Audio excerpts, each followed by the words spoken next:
You represent JaVale McGee, Yes. who played for the Lakers this year. Were you aware of all the drama that was going on in the building at the time as the agent for JaVale McGee? Well, BJ? Rich, the one thing about the NBA is there's always something going on with every team. Mm-hmm. Winning just covers it up.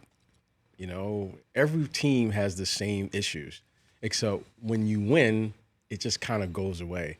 Was I aware of all of the things that were going on? Yeah, I was aware, but it was nothing out of the ordinary in the sense that, you know what, this is part of what goes on.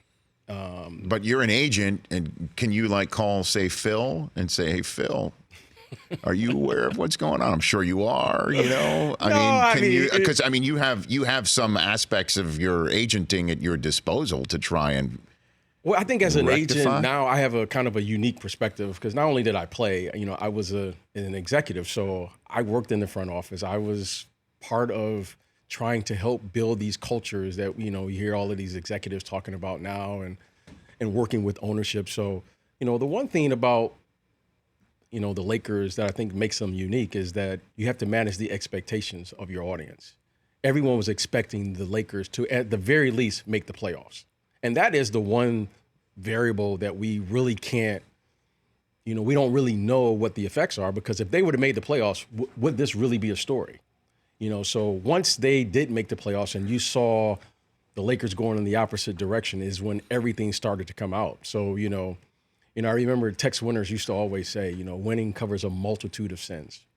It just covers everything up. And once they didn't win and when they weren't going in the right direction, you just saw everything kind of come out, and we're still talking about it today. Well, there's a lot to talk about. The ESPN article alone that came out just recently, I want to hit you on a couple of items. Rich Paul writing on the charter. Is that normal for an agent to write on a charter?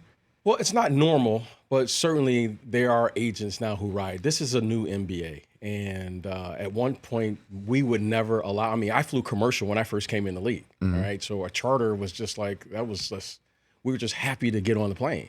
But Michael Jordan had a middle seat? Is that what you're saying? I'm serious. He did? No, I'm just kidding.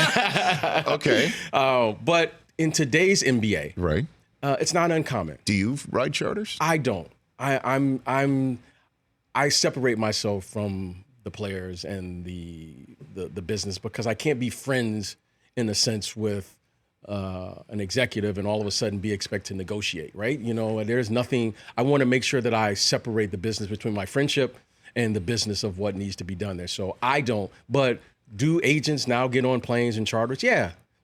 Family members. It's a new NBA and it's a different time. So it's not uncommon. I don't know how common it is, but I've definitely heard of agents and family members getting on charter planes today. So when you negotiated for JaVale McGee with Magic and Rob, did you notice anything was wrong in the front office between the two of these I didn't, guys? but it was, I think this Magic's in them second year. Mm-hmm.